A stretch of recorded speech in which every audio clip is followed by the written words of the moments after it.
I've felt a lot of ways about this episode, starting with the fact that they just genocided a whole species.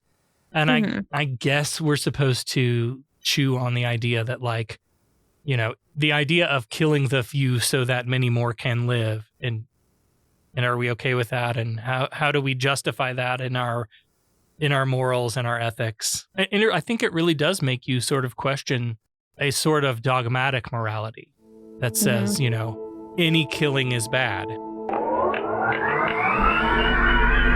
Perhaps I could use this as an excuse to go to those far-off planets with little polka-dotted people if necessary, and be able to talk about love, war, nature, God, sex, all those things that go to make up the excitement of the human condition. I'm Captain James Kirk. Spock. Your move, Captain. Jim Kirk of the Enterprise. What's going on? I'm James Kirk. These people are my friend and my shipmate. Leave my crew alone. Out of the question. How about that? James Kirk. It fits like a glove, Captain. Oh, the bonehead ideas. Gentlemen, I'm Captain James Kirk. Get out of my chair. Get out of it now.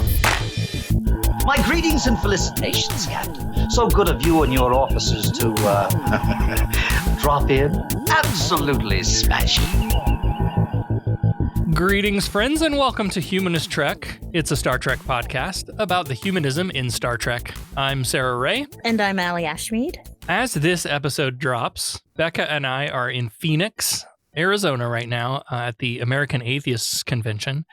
And we'll be tabling there for Humanist Trek over the weekend. So if you're out in the area, swing by and see us. Come say hi. Yeah. Cool. We haven't quite figured out what the Dabo Wheel version 2 looks like, what we'll be giving away and what we'll be selling and that sort of thing. But come see us. So do they just spin the wheel and then whatever it lands on? How does that work? It depends on who the player is, because the intent of the game is that you spin the wheel to select the prize that you're playing for. Mm-hmm. And then we ask some Star Trek trivia, and you have to get a trivia right. question right? Gotcha. So what we found out in Nebraska is that works for some guests who walk up to the table. And then for others, you know, if a kid wants to come up and spin the wheel, I'm going to let them just spin the wheel, right? Right. So, yeah. So it kind of depends on... Yeah, well, that's fair. Yeah. That's fair. Yeah. Did anyone get the questions right or come close? I'm just curious to see how the knowledge of Star Trek is out there. We got a couple. Yeah, we got a couple. There were some, I mean, it was fun that like some people would come up and, you know, okay, spin the wheel. I'm going to ask you a question. And I would ask like, you know, do you have a favorite series? Because if you've never seen the original series, I'm not going to ask you a question about the original series that you have absolutely no chance of answering. So, right. So I try to kind of get an idea. Give them a choice of what question they want. Yeah. Sort of pick the category. That's cool. And then there were some like, there was a couple guys that, I think there were a couple guys that walked up and one of them, they spin the wheel and I said, okay, so we're going to ask you a trivia question. Do you have a favorite series? And one guy was like, oh, this is definitely your ballpark. Like, this is your game. Mm-hmm. As if to say, you're the Star Trek fan. I'm not playing, right? Right. So then this guy who has now been outed as the Star Trek fan spins the wheel, lands on whatever. I ask a question. He gets it wrong. I ask another question. He gets it wrong. I ask another question. He gets it wrong. And finally, I was like, well, you let us embarrass you in front of your friends, so we're going to go ahead and give you the thing. But like, come on, bro. What were they, like easy questions or just something that every Star Trek person should know? Well, I sort of created different difficulty levels too, right? So like one of them was in Gene Roddenberry's original treatment for Star Trek, what was the name of the starship going to be? Oh. I don't even know that. I think we talked about this. Did we? But I don't remember. It was the Yorktown. Oh, maybe. I don't know. So there's questions like that. And then there's also like, you know, lowball questions like, what is Sulu's primary position on the Enterprise? Which is, of course, helmsman, right? So it kind of ranges in difficulty. And we try to gauge who we're talking to find out like what level of difficulty we should use with them. So I don't know. It's going to evolve as we go and kind of refine and hone it. Yeah, I was actually thinking too, after reflecting on the cruise, like, okay, what am I going to do next year for?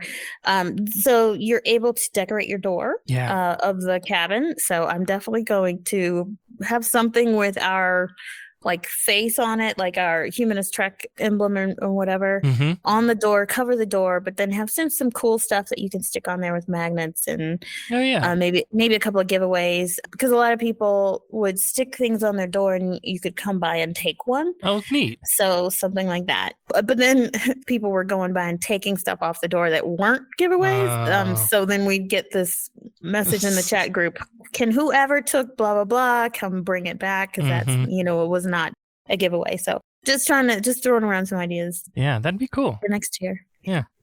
All right, well, let's get into this week's episode then. It is Star Trek, the original series, Season 1, Episode 30, Operation Annihilate. Sir, contact with an object. It's moving toward us.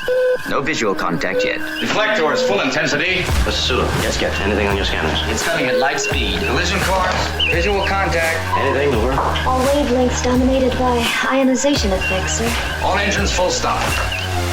Now, this is the season finale, isn't it? This is the last one of the season. I can't believe we're through season 1 already. I know. And also it feels like it's been forever. Yeah, I was going to say I'm actually ready for it because it was like, okay, let's go on to season 2. But 30 episodes in a season, or that's a lot. Yeah, we don't do that these days. No, I'm gonna have to rewatch the whole damn season though to prepare for the next episode, which will be our season wrap up. Because, like I said before, I don't know whether it's my ADHD or what it is, but like. Some of these episodes, I look back at the title and I'm like, oh, I don't remember what that was about. Yeah. And that's just 30 episodes. Like, holy yeah. Well, we're going to be hopefully experts by the end of this. Yeah, no kidding. Well, we open this episode on the bridge. Uhura has been trying to contact the planet Deneva with no luck, and Kirk gives her a private frequency to try. Spock explains there is an odd pandemic spreading across various planets over hundreds of years. No, not COVID-19. COVID-19! Space COVID. It's some kind of mass insanity, and it seems to be traveling in a line, so they suspect that Deneva is next. So Spock's looking at this weird screen that's basically showing a bunch of colored lights, which I'm assuming are systems. Supposed to be star systems, yeah. And it's, let me see if I can get these names. Lavinius 5, and then Theta Cygni 12, and then Ingram B, which he kind of pronounces it funny, and now Deneva. Yeah. McCoy says this is nothing explained by medicine or science, and about that time, Sulu picks up a spacecraft on a collision course with the Denevan sun. They're unable to lock on with a tractor beam, and the temperature is getting critical quickly. But they're going to follow them into the sun. Because, hey, what else are we doing? We're not doing anything right now. Let's go follow them into the sun. As the Denevan ship explodes into the sun, we hear the pilot say, "I did it. It's finally gone. I'm free." I don't know if you thought of this connection because we've also been watching New Trek, but this reminded me of that episode of Strange New Worlds where everyone caught that virus or whatever that made them crave light. Do you remember that episode? No. And I know I've seen the whole season. But... They're all like turning lights on, and Hemmer tries to was it Hemmer that? No. One of them tried to go into the warp core, and Hemmer tried to beam a sun or something into the transporter. They were just craving light. I need to watch it again. Yeah, you do. Oh. This pilot says, "I did it. It's finally gone," as if to say his proximity to the light or heat or something of the sun is what kills the virus or whatever it is that caused his insanity. So it's clear that this mass hysteria has likely now reached Deneva, and to bump the stakes up a little more, it turns out Kirk's brother Sam and his family are stationed on this planet. Damn. Back from the theme, we learn that Deneva is like a home base for all the long-haul truckers in the area. Uhura has finally gotten a response on the private frequency. We soon learn that this is Aurelin, Sam Kirk's wife. And there was another character in this season named Aurelian, I thought. Not the lawyer, right? That had to defend him in court-martial. I'm trying to remember who that was. I gotta look it up. Aurelians. No, that's a race. Why am I thinking of Aurelian? Aurelian. Maybe it was a people. Oh, you know what I think you're thinking of? Those people. It was a race of people. The name was similar. Yeah. The name was similar. That's all that I noticed. Yeah. Sam Kirk's wife is Aurelian, and she says, "Please hurry, help us. I don't have much time. They'll know. Please help us," before the radio shuts off. Kirk is kind of a dick to Uhura here, where he's like, get her back on the channel, open it again. And he's like, I'm not interested in your excuses. And the look that she gave him is the look that you don't ever want to have from a Black woman or any woman. In that case, but she's like, well, I can't, sir, because she shut it off from the other end. So she can keep hailing her, but that's all she could do. Cut to the transporter room where Kirk is prepping a landing party to beam down. Kirk, Spock, McCoy, Scotty, Yo-Woman Zara, and a couple of UCs. Yay, Black woman, Black woman on the bridge, or Black woman on the away team. Party. Hell yeah. Yeah, on the away team, yep. They're planning to beam down right into the heart of the capital city, but Spock notes that not only has Uhura not gotten any more phone calls, there's a bunch of people on this planet, but they're all strangely quiet. Not much activity at all. They materialize on the surface in front of what looks like maybe like a community college or a shopping mall or something. I was going to say like a high school or a hotel or a resort or something. Yeah. So this was a really strange location choice to me. So I looked it up. This was the headquarters of TRW Space and Defense Park in Redondo Beach, California. That's cool. Which I guess is now called Northrop Grumman Space Technology Headquarters. Northrop. Yep. Well, that's cool. Yeah. I will have to make a note of the places that we should visit when we're in California. Oh, that would be so cool. To see what it looks like now. Once they start walking, this would be really hard, but it would be a lot of fun if you could sort of reverse engineer from the footage where they were standing so that you can like shoot from the same angle and get a... Oh, yeah. It's possible. Get a picture with that same background. Yeah. Some of the people on the cruise did a photo of Vasquez Rocks. And there was that scene where the rocks were kind of slanting up. And they got them a picture of themselves in front of those rocks. So cool. I was like, cool. Gorn. Anyway. Once they start walking around, the camera cuts to like a shot from the rooftop down on them walking around. And I thought, okay, now this location makes a little more sense. There's like these art installations that look kind of sci-fi spacey. And that makes sense being at a space company's headquarters. Yeah. Right away, though, we noticed that this place is like a total ghost town. Kirk mentions there should be more than 100,000 people in this city alone, but the place is deserted. Tricorder readings show that the people are all there. They're just inside the buildings. So Kirk identifies the building where Sam's lab is, and they decide to start there. But as they start walking, a group of 4 men come running down some steps out of nowhere, holding what look like these clear acrylic rods. Yeah. But clear glass tube type thingies. And they're sort of like an angry mob, but they're like a nice angry mob. They're like, go away, we don't want to hurt you. But then they're looking like they want to hurt him. So. Yeah. And from this was the moment that I thought to myself, oh, wait, is this the episode with the flying pancake monsters? This was the moment that I realized. Yeah. The monster of the week is actually pretty funny in this one. Kirk calls for phasers and the 4 men drop to the ground. There's a discussion about how their actions seem incongruent with their words. Kirk says something that you have probably heard when you were growing up. I don't hear people say this anymore, but Kirk's like, they tried to brain us with those clubs. I've never heard that. Nah. I heard that all the time. Like, I'm going to brain you.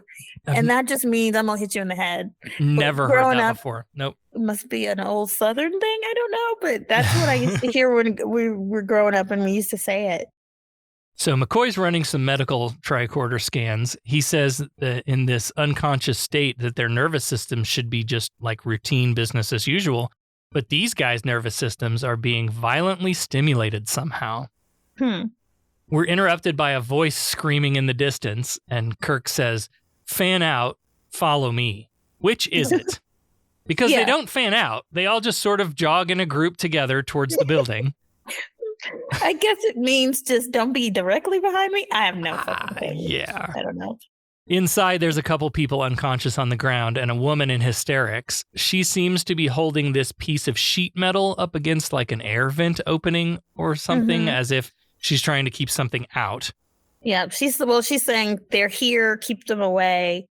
And then there's a young boy unconscious nearby, but Kirk grabs Aurelin and McCoy ends up having to sedate her because she's screaming. She does a great scream, by the way. I mean, like blood curdling scream. Props to her, that actress. Not everybody can do that. No. So McCoy bends down and he confirms that this is your brother, Jim, and he's indeed dead. Oh my God! They've killed My brother Sam. you, bastards! But luckily, his nephew is still alive, but unconscious. William Shatner played the role of Sam Kirk's lifeless corpse in this episode. Oh, did he? He had on a false mustache and a different hairstyle, but that was William Shatner. I didn't see his face. Did they show it? Yeah. Okay. Just for I'm going to have to go back. Just for like a hot second. Yeah. Oh, my goodness. There you go. There is a shot of Sam Kirk in this episode, and that is Shatner. That's so cool. They're like, we're not going to pay another actor. Hell no. So he's just going to be playing dead. Spock starts to say, "Captain, I understand how you must feel," but Kirk cuts him off. And I thought that was an odd choice to give that line to Spock. Yeah, I would say McCoy more than anything, because Spock is not into understanding what people feel. He's like, yeah, okay, you lost your brother. Let's get on with it. Right. Let's get in with finding a cure, Based on what they have seen and heard so far, it seems like the people were trying to keep something outside from coming in, and yet there is no sign of anything that doesn't belong on this planet anywhere. Based on their scanners, like, you guys need to update your scanners because y'all are constantly making this mistake. Well, we don't see anything. Right. And then suddenly there's something. Remember the Devil in the Dark, Horta, that they couldn't detect either. And that's because it's not carbon-based. Well, silly us. Let's change our scanners to detect something else. Exactly. Come on. Exactly. McCoy prepares to beam up Aurelin and Peter and asks for Kirk to be there when she regains consciousness, so Spock takes command of the landing party. On the Enterprise, McCoy has mother and son heavily sedated, but Aurelin seems to have a resistance to it. They're both in pain, and that's obvious when Aurelin starts explaining the backstory. They, whoever they are, came 8 months ago from a planet that was identified earlier as being the last planet full of people to go mad. They showed up with these things in their ships, and the way she talks about them, it sounds like if these things were controlling the people somehow, like they didn't want to do the things that they were doing. And even in her case, whenever she tries to explain what's happening, it seems as if she's fighting against something. I thought this was a lot like that episode that South Park spoofed. When the doctor brainwashed all of those people, and when they started talking about it, they started feeling pain. Yeah. Aurelin's played by Joan Swift, and she gives Shatner's overacting a run for its money. She's she's got the dial on 11 and starts screaming and crying, and her vitals are going crazy on the display. So McCoy hits her with another hypospray, and he says, "Do you remember that episode we did about that penal colony with the mind control device thing? Yeah, it's like that." And Aurelin says, "They use this pain to control us. They're spreading, Jim. They need us to be their arms and legs. They're forcing us to build ships for them." And she lets out one last bit of overacting and then collapses, and her vitals drop to 0. She's dead. Oh my God! They've killed Aurelin. you, bastards! So far, though, Kirk's nephew's still alive, and maybe it's because he's an adolescent, a younger person, but the doc promises to do everything he can to save him. Well, the COVID does affect older people more whose immune systems are weakened and so forth. That's got to be it. Because he's not screaming his head off. Kirk materializes back on the planet, and Spock reports that the streets are quiet. In fact, the guys they shot earlier have even disappeared, which is strange.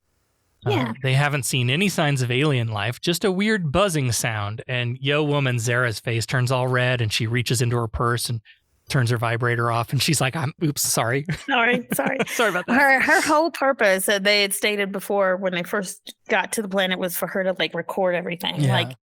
That's the woman's job, is just to record shit. Walk around with a microphone, or I don't know. But yeah, that's her whole job.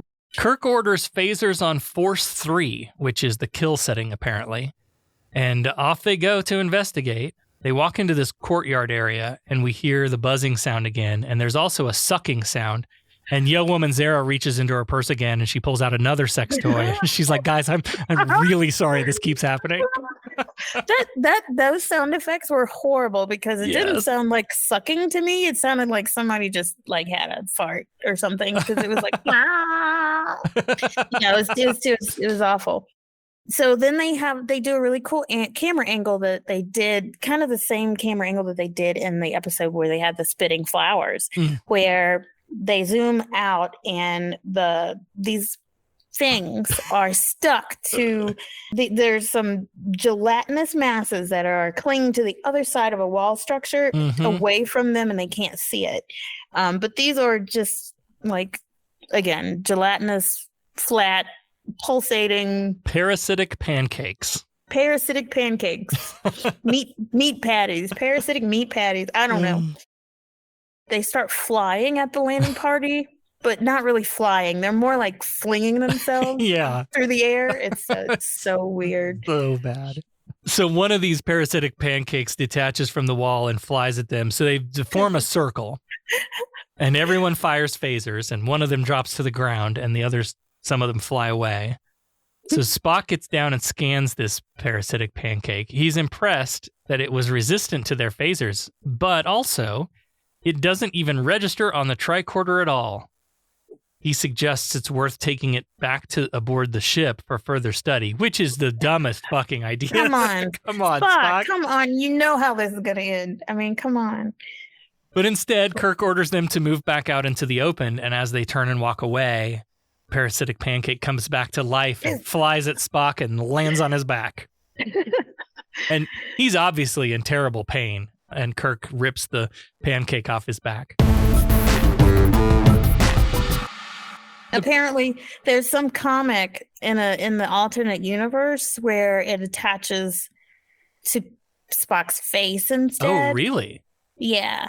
I don't... Okay, so back in the day when I had all of my Star Trek stuff that I got rid of, I did have some of the comics. I think IDW was the publisher. But yeah, I had a shit ton of those. And I read them, but it wasn't like, see, this is the thing. What's canon, what's not canon, right? And if you really want to know the all-encompassing knowledge of the Star Trek universe, you have to read all of those books and comics, and all of that stuff that's too much. I ain't got time for that. I was gonna say it's a lot. I mean, who has that much time? And plus, there's so much info to keep straight. Oh, I know.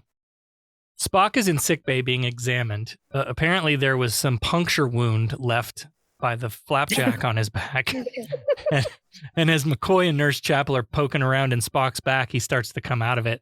And McCoy says that's the second time already. So either Spock or something inside him is fighting the tranquilizer. That has got to be probably one of my biggest fears, is waking up in the middle of a surgery. Yeah. Like, how fucking terrifying would that be? And hopefully you won't remember it. But, right. But yeah. Nurse Chapel notes that Spock's bio readings are abnormal even for him. They always have to point that out. Poke the bear. And tell me what you made of this. So McCoy says they need to close up the incision or whatever. And Chapel is like in a daze, not responding. And finally she's like, that's not all you're going to do, is it? There's more of it in him. Like, it's entwined throughout his body. And my first thought was, more of what? Well, they which took out... we find later. But at the moment, I was like, oh, maybe we have seen that before. I don't know. But my second thought was, wait, is this reaction supposed to make us think that Chapel has a thing for Spock? Because we know this is a plot point that comes up in newer Trek. Yeah. Well, I mean, it also came up a few times. Remember when Spock... I think it was The Naked Time. Oh, yeah. And Spock finally got infected, and he and her, like, they really like each other. I think he likes her too. Well, we finally get the answer to one of those questions on the bridge, where McCoy has a jar of what looked to me like semen floating in water. Not even. Oh wow! I was thinking more like rice noodles in water, like white those. But okay, we go with semen. Yeah, we go with them. This was the stuff inside Spock, and there was more like it in Arelan. I just feel like we should have seen it before Chapel's line about there being more of it in there, like in sickbay. They could have shown him like pulling it out. Yes, or holding the jar of it or something. Yeah. Mm-hmm.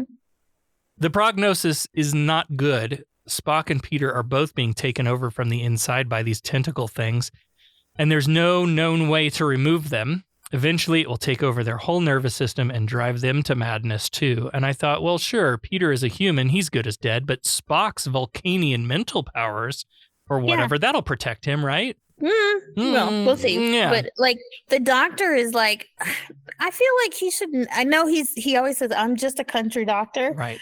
But you're on a fucking starship. You've got to step your game up, dude. And he's got like no recommendations. He's pretty stumped, or even the desire to, like, he's just like, I don't know. I think we're just screwed, and he kind of gives up. Meanwhile, in sickbay, Spock's awake, and he's fighting off this attack on his nervous system. He jumps up out of the biobed and pushes Chapel aside and leaves sickbay. She calls up to the bridge and alerts them, and as Kirk is doing a security all-call on the intercom, Spock bursts out of the turbolift onto the bridge, throws Sulu out of his chair, and it takes like 4 of them to finally hold him down.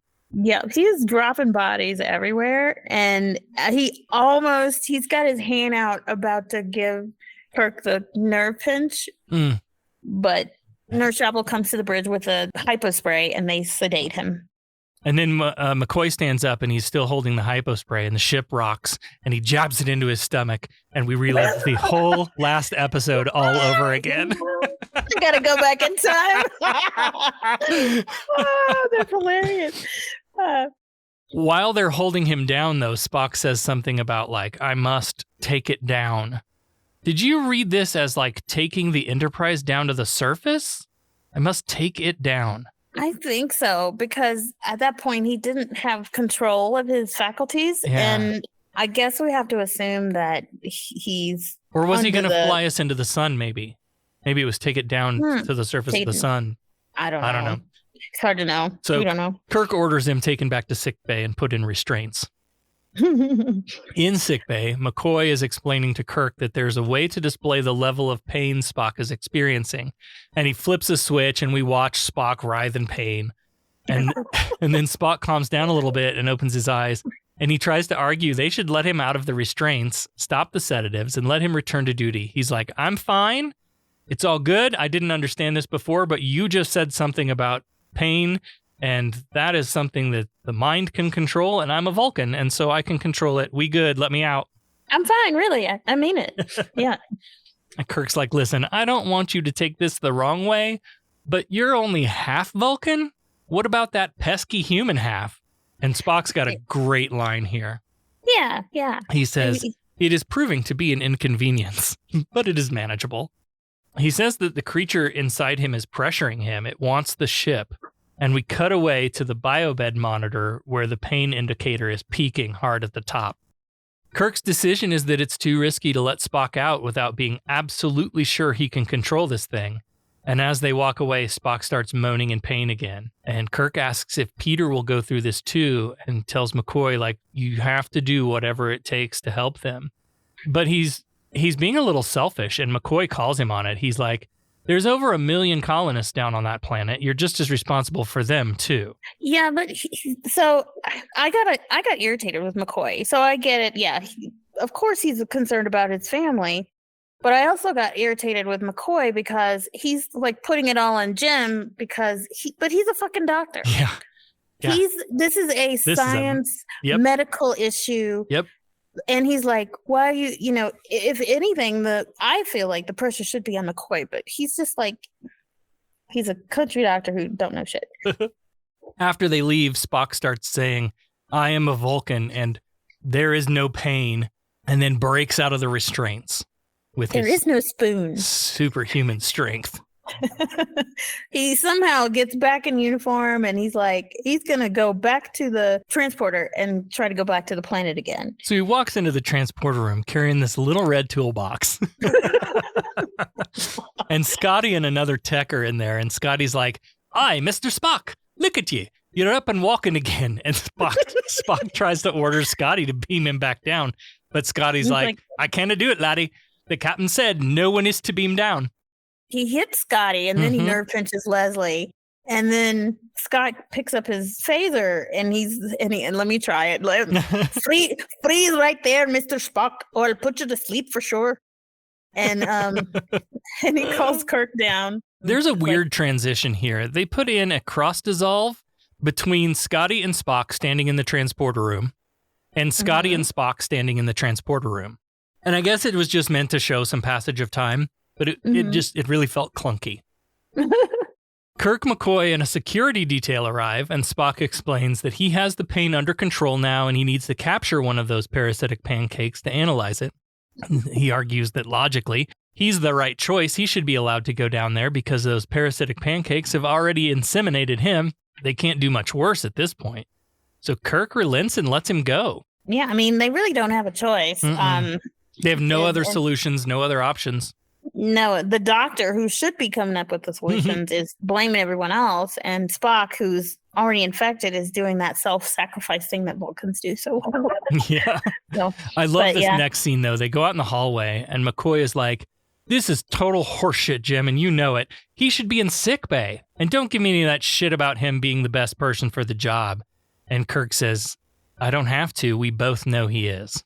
He is. And this is, once again, McCoy's like mad and preaching to Kirk about what to do, but is offering no solutions. He's like, that is his MO, and he drives me nuts.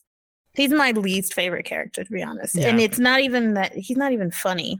Yeah. In this scene and in others, I think in this episode that we've already seen, he's playing this like, I'm the doctor and I said he needs to be on bed rest, and you're coming in and overriding like my decisions as the medical officer. Yeah. As the medical officer, you're not offering any solutions to a medical problem. Back on the planet, Spock is walking around outside and we see a man hiding behind a column, and he's holding what looks like a massive eyelet bolt. Yep. Jesus Christ, these props sometimes. Right. You know, crystal clubs or glass clubs. And I think I mentioned this before on the show, but we have recently started rewatching Whose Line Is It Anyway? Whenever we just want to like turn our brains off and not have to think, right? And this shit reminds me of the game Props. Yes. the clear acrylic poles, the parasitic pancakes, this giant eye-looking thing. All of these props look like something that Drew Carey would pull out during Whose Line. This guy goes to take a shot at Spock, who turns around just in time, and we go to commercial with some tense music, prelude to a Star Trek fight. Except, no Star Trek fight after all. What a letdown. I was really looking forward to it. This guy takes one swing at Spock, who easily dodges, grabs the guy, and drops him with a neck pinch. So many neck pinches in this episode. Spock starts feeling the pain again and has to sturdy himself against the wall, but fights it off. He returns to the courtyard again, where there's tons of the pancakes stuck to the walls and ceiling.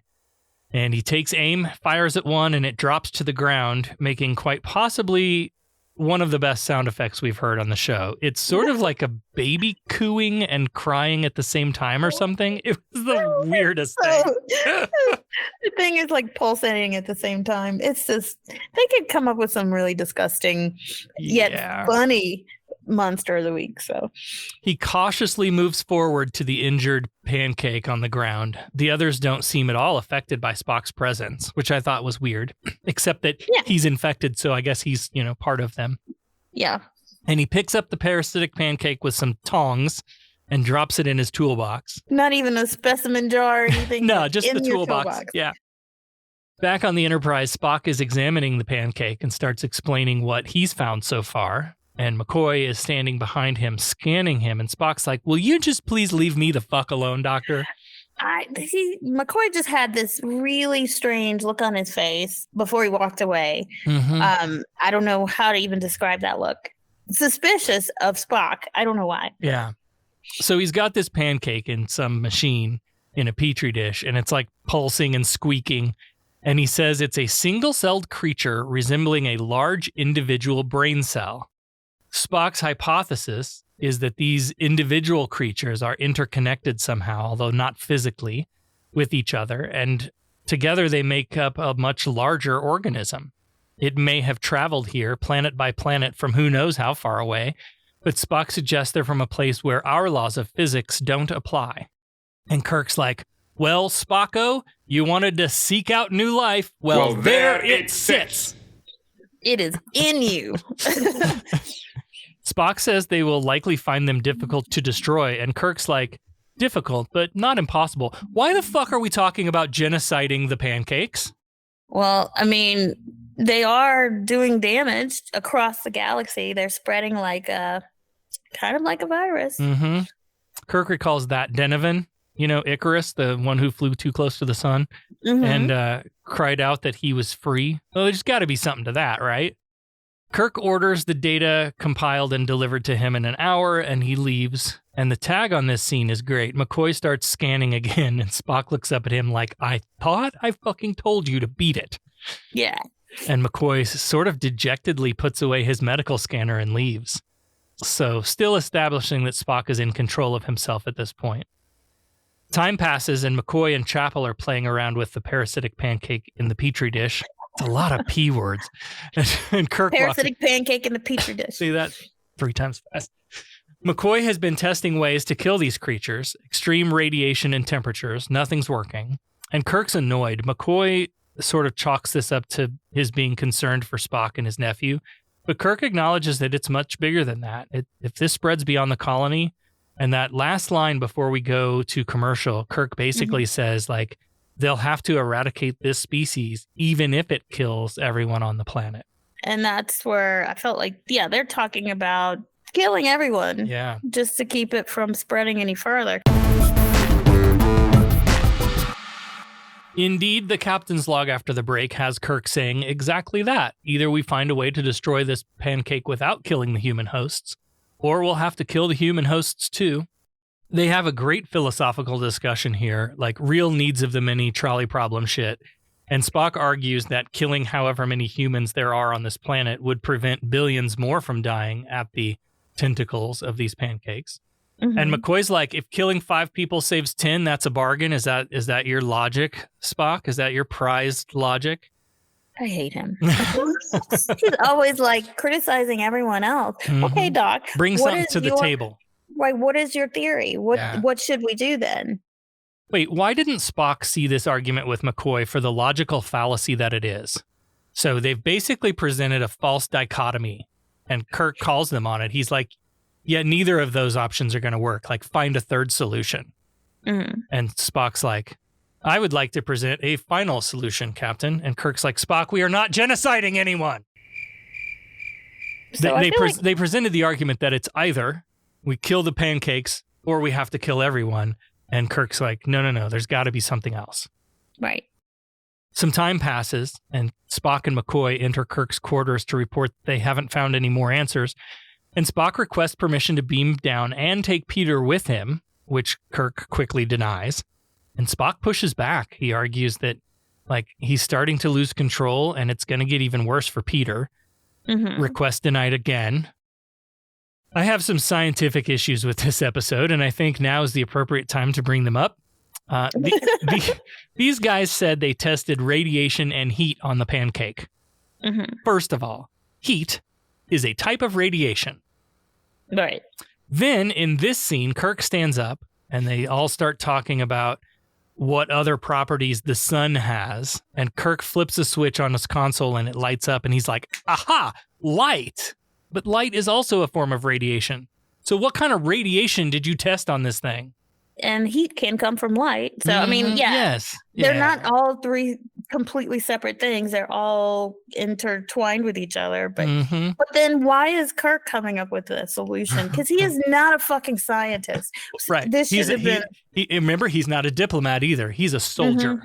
Right. This should have been either Spock or agreed. McCoy coming up with this. Agreed. He's like, what is that one thing that the sun has? I can't think of it. Yeah, light? It's so stupid. And also now we're like, so we were right at the top of the episode, right? That it is light. And I wonder if the Strange New Worlds episode pulled from this. I imagine so. They have gone back to OG Trek and pulled a lot of things back, and I love it. I appreciate it. And it's nice to see it done. I mean, this is what I would love is like be able to like have this, like the original series, like remade. Yeah. And just with new technology and stuff and with different actors, but good actors to where they could like be Spock or be Kirk. Right. And I would just so enjoy that. So perhaps the creatures on the planet weren't in the shade because they were hiding. Perhaps they're sensitive to light. And I don't like this dialogue either. McCoy says, "You can't move Dinova closer to the sun, Jim." Like, no shit, Bones. Shut the fuck up, dude. Just shut up. He's like the worst Debbie Downer ever. But the solution is that they set up some satellites in orbit, burning trimagnesite and trivium.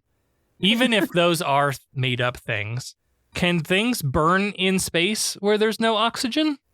I mean, I don't know. Again.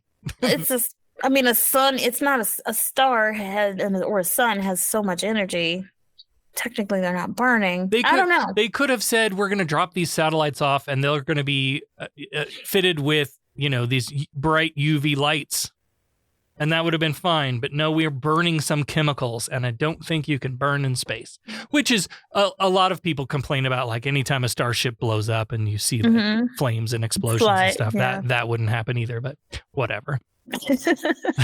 Down in the lab, Chapel carries the petri dish into a chamber and sets it down. Spock has calculated that the brightness at the moment the Denovan pilot declared himself free of the pancake was 1 million candles per square inch. Is candles an actual unit or? It is, okay. Yes. So the plan is to close this chamber up, crank up the lights, and fry up this pancake. And it works, although I think we should have seen the pancake flop around a bit while it was dying. It just laid there as they turned the lights off and on. No effect, no pulsating or whatever. And they did put on, hey, OSHA would be proud. They put on their glasses. Put on safety goggles. So. Anyway, it's dead now. But Kirk's worried that they may not be able to make it work on a planetary scale. And what's more, what about the human hosts? Well, the only way to know for sure is to put someone who's infected into the chamber and light them up. Of course, Spock is going to volunteer with his selfless self. He's like, I'll go. And he refuses the goggles. And being all manly. McCoy's like, do you have any idea how dangerous this is? Like, back in the 90s, people used to lay in these beds made of light bulbs like this and emitted ultraviolet rays just to get their skin a little darker. We would be doing that times 1,000. So the safety glasses thing. So Spock's trying to argue that the conditions of the scientific test that they're conducting need to mimic what would happen on the planet. And so the people on the planet aren't going to have safety glasses, so I shouldn't wear them either. That was dumb. Yeah. Even for Spock, that was not very logical. Right. But whatever. Do it with the safety glasses first and see if it works. Right. And if it does, great. Like, if not, okay, then we go on and change another variable. So Spock enters the chamber and sits down, and Kirk and McCoy go to the console and put their safety glasses on. The lights flash on, and Spock's body goes tense. And after the lights go off, they go in to check on him, and he declares the creature is gone. But he walks forward and stumbles into the desk, and he's like, well, the creature is gone, but I am also quite blind now. And so why did he not say anything? But so he got up from he was laying on the table. He stood up. He actually walked out of the room and then stumbled. Right. So you should have said something before that you're blinded. So, but this is, one, McCoy's a shit doctor. He's blinded Spock now. Right. And it took Kirk to figure out the actual answer. But Spock says the creature's gone, but he's blind now. And he says that's all in all a pretty equitable trade. Thanks, Doc. Chapel comes in and hands off the results of the test on the dead pancake. And McCoy takes a look and he's like, shit.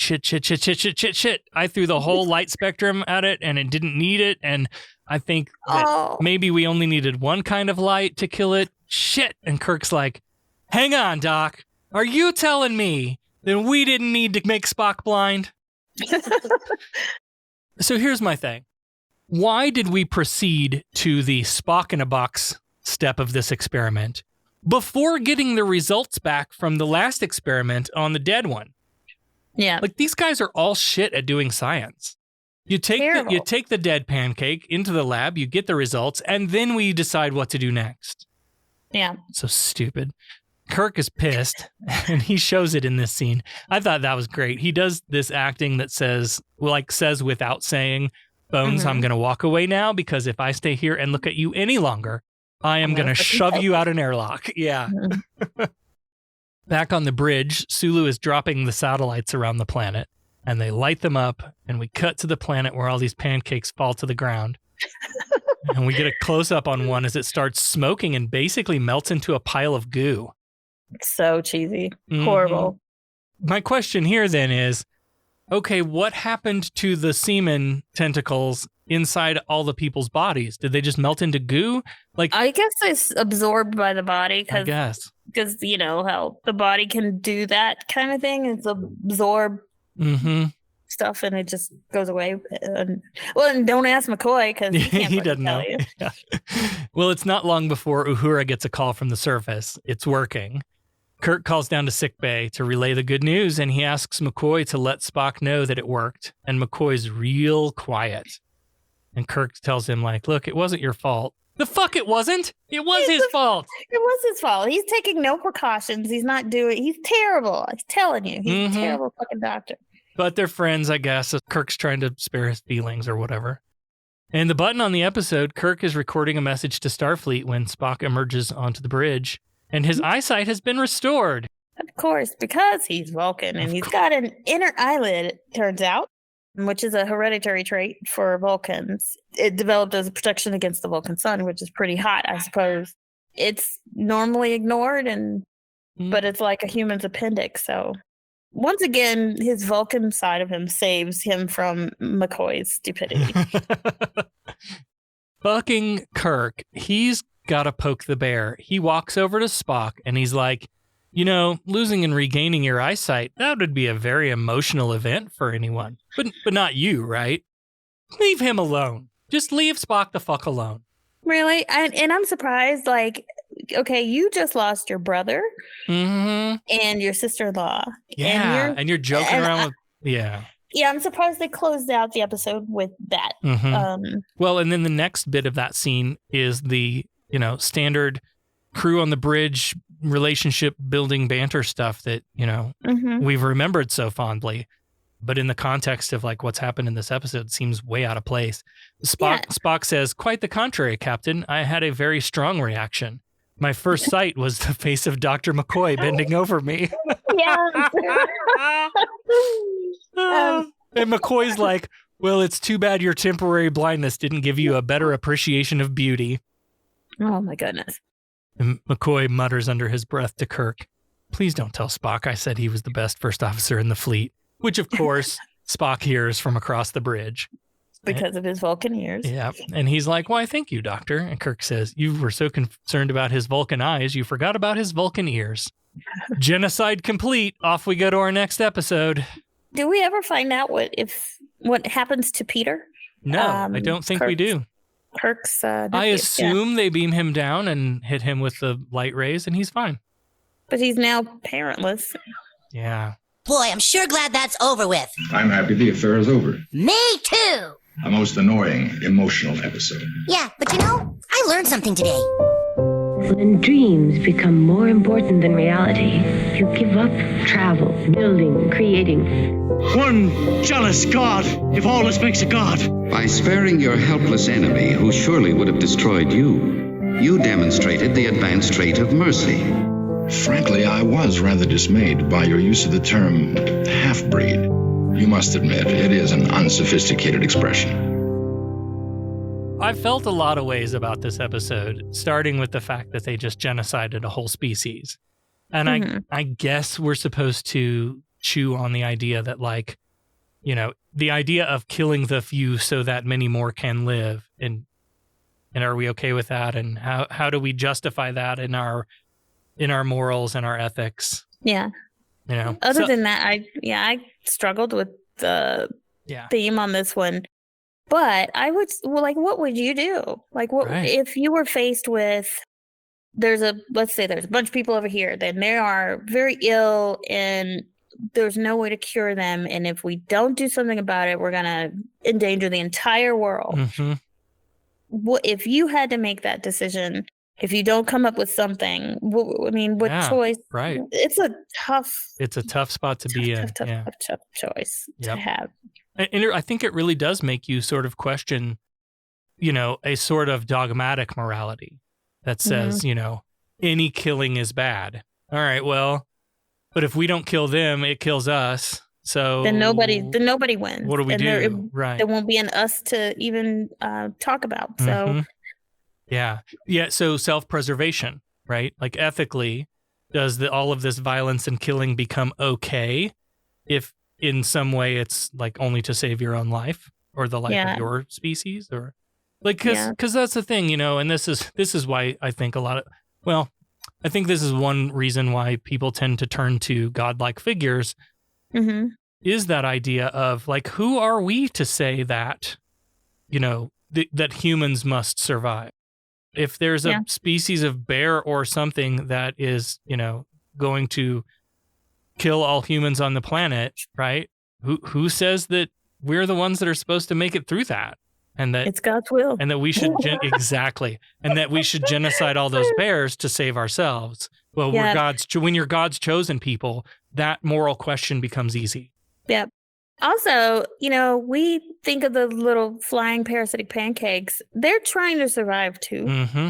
Right. They're not necessarily evil, but they just happen to be parasitic. You know, they drew the short end of the straw.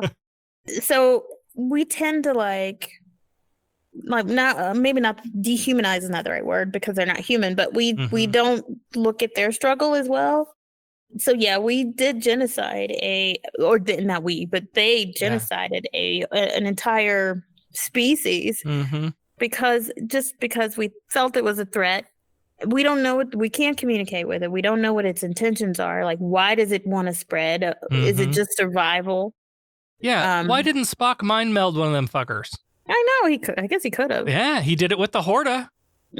Like, find out what their deal is. Maybe they are literally just like, maybe they are sentient. And then does that change our equation that we've now genocided not just a parasite, or we've eradicated COVID, you're right? Right. But now here's a sentient species and we have legitimately genocided. Right. We could find out what they wanted. Like, why do you want to build a ship? Where are you trying to go? Yeah. Like he did with the Horta, like he found out that the Horta was just a mom protecting its babies. Just a mom. Yeah. Right. Yeah. So I think they could have done, if they really wanted to exemplify humanism, they could have done a little bit more there than just saying, okay, these things are evil. Well, they are ugly as fuck too. And we're just going to kill them. Yeah. All right, well, let's step into the funeral home now and honor the dead. It's dead, Jim.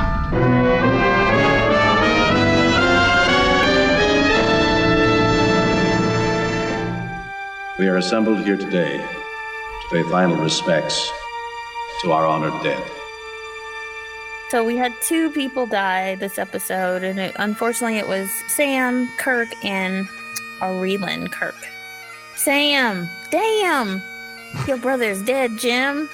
You've had a couple of rough episodes. First your woman died, and now your kin? Aurelin, Kirk's sister-in-law, unfortunately died screaming nonstop. It was a shame they were killed by a flying pork chop. May they rest in peace. Rest in peace. And all of the pork chops. All of the dead pork chops. All of the pork chops. I don't know. I could have done something for them. Let's get right to business. Fine, I'm authorized to pay an equitable price. Federation has invested a great deal of money in our training. They're about due for a small return. Listen, we pay off percentages. We're entitled to a little service for our money, huh? Is this the way your citizens do business? Their right of petition? They pay their percentages and the boss takes care of them. Is there anything else? All right. Well, there are a lot of great ways to support our show. And one of the free ways to do that is to leave a rating and review wherever you listen to the show. Share out the episodes to your friends on social media. Post about us. Play along with our Starfleet Academy Cadet Challenge. Use our hashtags, all that good stuff. And that helps us get out to a bigger audience. And of course, one of the best ways to support us, though, is to give us some of your Gold Press Latinum by becoming a patron of the show. Patrons get early access to all the episodes, and we've got some fun merch at different levels and some patron-only exclusive episodes that you can only get by becoming a patron. So head on over to patreon.com/humanisttrek and pledge as little as $3 a month. It really does go a long way to supporting this show and us. And thank you all so much for patronizing the show. Patreoning. Thank you, patrons. I assume you're loitering around here to learn what efficiency rating I plan to give your cadets. Trainees, to the briefing room. Is that all you gotta say? What about my performance? Aren't you dead? I don't believe this was a fair test of my command abilities. There was no way to win. There's no correct resolution. It's a test of character. Now, what is that supposed to mean? I am understandably curious. May I ask you a question? Who's been holding up the damn elevator? Let's bring Becca back in for the exciting answer to last week's Starfleet Academy Cadet Challenge. Last week, you asked us. This is one of only 2 episodes of the Star Trek franchise to feature what in the title? I think I said exclamation point. Did I say, was my answer clear? Did I say it's either I typed in my notes the that you were wrong. So what? Incorrect. Did I say colon? Yeah. God damn it. You guys split it down the middle and Allie actually got it this time. Well done, Allie. Nobody puts an exclamation point in their title. Well done. But damn, I thought I guessed both. So yes, the answer is an exclamation mark. The other episode that this happens is in Star Trek Voyager, Bride of Chaotica. Oh. Has an exclamation mark. Of course. So, yeah, but was that the holodeck episode or something? Yeah. Cool. Yay, I got 2 right. Those are the only ones I'll probably ever get right. Next week, we'll be reviewing Amok Time. Spock undergoes the Vulcan mating ceremony. All I remember is there's like a fight. He has to fight some other Vulcan dude, Ston, I think maybe his name is. I don't know. Anyway, that's what I remember. Don't know. Don't remember. Okay, what is our question for Amok Time? Celia Lovesky played T'Pau in this episode. What measures did the filming crew have to take to assist her with her role? What? Assist her with her role, so she's a Vulcan. Yeah. She's like the Vulcan high priestess or something. What do you have to do to assist her in her role? It was something that she couldn't do and she needed help. What? Zip herself? Zip her. Okay. Zip herself up? Wait. No. Wait. I just had a revelation. She couldn't do the Vulcan salute thing. So they had to like glue her fingers together. That's is that it. That meme? It's gotta is that be why it. that meme is going around where don't use super glue, kids? Maybe. I don't know. Spock in the thing? Maybe. All right, that's my guess. My guess is she couldn't do the Vulcan salute thing. I have no guess. So, yeah. All right, well, we've locked in our answers.